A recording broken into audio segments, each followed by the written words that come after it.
Hello everyone, Ways of the World, a brief global history with sources, and we are going to conclude our study of global processes, demography, culture, and the environment with Humankind and the environment, entering the Anthropocene era.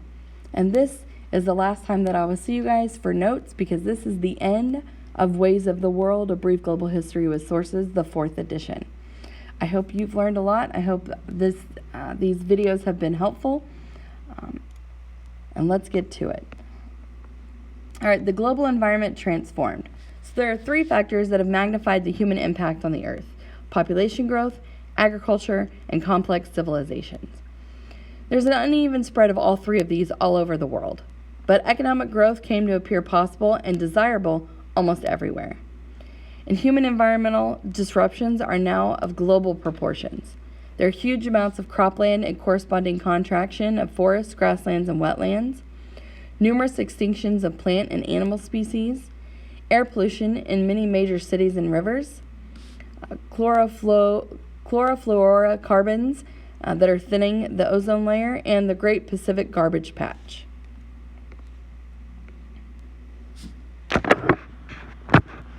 Okay, urban pollution in Beijing. So deriving from auto exhaust, coal burning, and dust storms, the air pollution in China's capital city of Beijing has long been horrendous.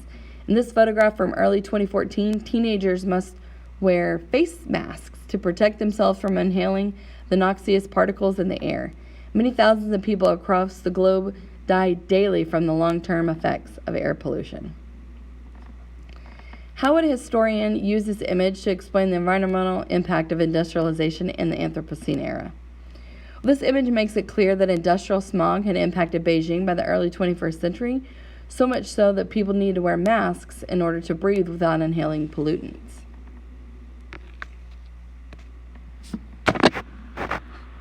All right, humankind and the environment, entering the Anthropocene era. We're on changing the climate, sorry. So climate change was the most pressing global issue by the early 21st century. Greenhouse gases led to warming the planet. For example, carbon dioxide and methane, fossil fuels, nitrous oxide, fertilizer, melting glaciers and polar ice caps, more hurricanes, more rainfall in some areas, more drought in others, warmer and more acidic oceans and lakes, more forest fires, and plants and animals migrating. And the bleak projections for climate change if it's left unchecked. All right. Carbon dioxide concentrations, 1750 to 2017. Rising concentrations of carbon dioxide in the atmosphere have been matched by a marked increase in global temperatures.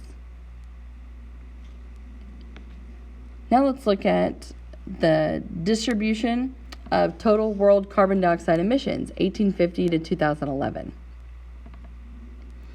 So various regions or countries of the world have contributed very unevenly to carbon dioxide emissions over the past 160 years. By 2014, however, industrializing Asian economies had become major emitters, with China responsible for some 30% of global carbon dioxide discharges into the atmosphere in that year. What global and regional events can help explain the trends seen in both charts on carbon dioxide emissions? Both charts, this one and this one. Industrialization explains the trend shown in both charts. Is the world increasingly industrialized, as we see in this figure, right? Carbon dioxide in the atmosphere rapidly increased, and figure 23.2 shows us that the major industrial states, the United States, Europe, China, and Russia, account for most of the carbon dioxide emissions. All right, protecting the planet. The rise of environmentalism. All right, environmentalism began in the 19th century. It did not draw a mass following. Romantic writers showed growing awareness. John Muir and the first environmental conference was held. And environmentalism only became a global phenomenon in the second half of the 20th century. Possibly began in the West with Rachel Carson's Silent Spring in 1962, the Club of Rome's Limits to Growth in 1972. There's an impetus for action that came from grassroots and citizen protest. And a quote-unquote deep ecology wants to stop putting man at the center. And the quote-unquote environmental justice calls attention to unequal environmental impact on the poor. In Germany, Australia, and New Zealand, environmentalists entered politics as the Green Party. And there's a rise in environmental consciousness in communist countries as well. Environmentalism took root in the global south in the 1970s and 1980s, and it tended to be more locally based, involving poorer people, and more concerned with food security, health, and survival, and more focused on saving threatened people from development projects and ranchers rather than plants and animals. But environmentalists sometimes sought basic changes in political and social structure in their country. For example, the Philippine activism against foreign mining companies. All right, environmentalism in action. Australian climate activists spell out 350 on the steps of the Sydney Opera House, pointing to the goal of limiting carbon dioxide concentrations in the atmosphere to 350 parts per million. The event occurred in October 2009 as part of an international day of protest against global warming. So how does this image reflect the changes that emerged from second-wave environmentalism? Well, second-wave environmentalists, like the ones shown here, activate that governments turn back the environmental harm caused by industrialization to bring down carbon emissions. All right, protecting the planet, the rise of environmentalism continued. So environmentalism became a matter of global concern by the early 21st century. And there have been legislations to control pollution in many countries. There's encouragement for businesses to become quote-unquote green, reforestation programs in some countries, international agreements on a number of issues like the Paris Climate Agreement of 2015, and millions of people adopting greener lifestyles. But there are sharp conflicts between the global north and global south. Clean energy would require lifestyle adjustment in the global north. In 2017, the Trump administration withdrew the United States from the Paris Agreement. And northern efforts have been set to control pollution and global warming could limit the South's industrial development. And developing countries perceive the developed ones as unwilling to give up their extravagance and really help matters. Nonetheless, global environmentalism has come to symbolize focus on the plight of all humankind. It's a challenge to modernity itself, especially the commitment to endless growth and the growing importance of ideas of sustainability and restraint. All right, this is source 23.3a, The Violent Face of Islamic Radicalism. This is from 2015.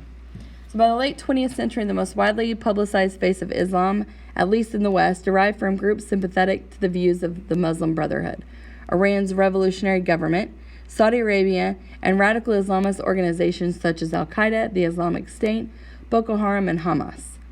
These photographs, or particularly this one, these photographs illustrate two dimensions of Islamic radicalism. Its violent face, horrifically expressed as it is in source 23.3, shows a group of teenage Islamic State militants preparing to execute 25 Syrian prisoners in a Roman amphitheater in Palmyra in May 2015. That execution was carried out. Why might the Islamic State choose children to perform executions? Why might they have chosen the ruins of a Roman amphitheater as the site for this event? Well, children might have been used to demonstrate the youthfulness and vitality of the movement to potential recruits. And a Roman amphitheater could have been selected for space issues, or its choice may have been more symbolic of ISIS fighting back against Western intrusions in the Middle East, first evident under the Romans. So consider the photographer's purpose. What message does this image convey about ISIS? This image conveys the message that ISIS is organized, brutal, homogeneous, and willing to employ children soldiers and kill captured enemy troops.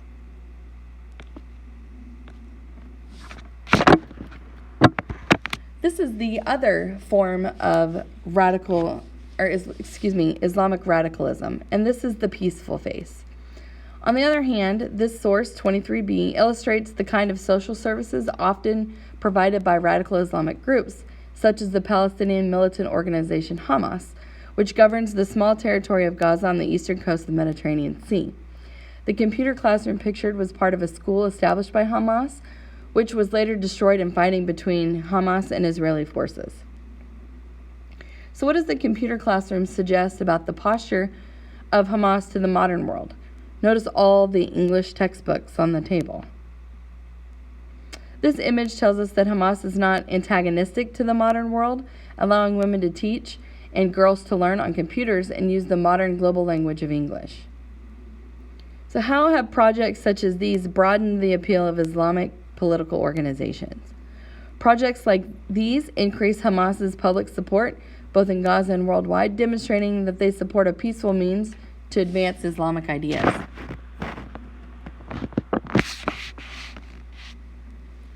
All right, protests in London against the French ban of face concealment, 2011. So when the French government in 2011 began to enforce a law forbidding the concealment of the face in public, it was widely understood to be a prohibition of the burqa.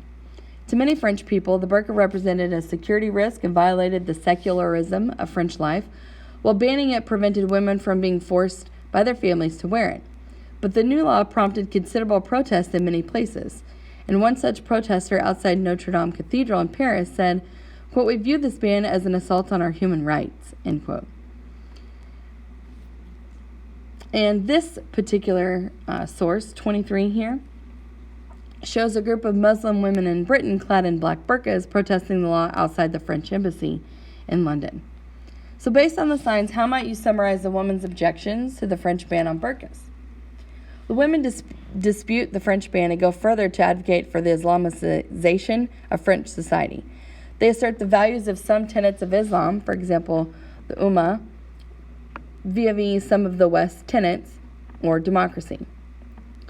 Why might this kind of dress for women be highly objectionable to many in France and elsewhere in Europe? This type of dress could be objectionable because it limits female self-expression. It also could be objectionable because men don't have to wear similar clothing. So individuality and the ending of gender double standards are two trends that second-wave feminists in the West have spent nearly 50 years fighting for. Well, this image shows one source of opposition. Another source of opposition was rooted in the concepts of civil liberties and human rights. How might those ideas be used to oppose the ban on burqas? Well, civil libertarians and human rights advocates support ideas of individual choice and limited government regulation and may have protested the ban on those grounds. So analyze the audience and purpose of the protest shown in the image. The audience for the protest was the French government, and its purpose was to relay the message that not all women feel that the burqa oppresses them. And this ends our study of humankind and the environment, as well as global processes, and it also ends my study with you guys from Ways of the World. It's been a joy, and I hope you've learned a lot. Thank you.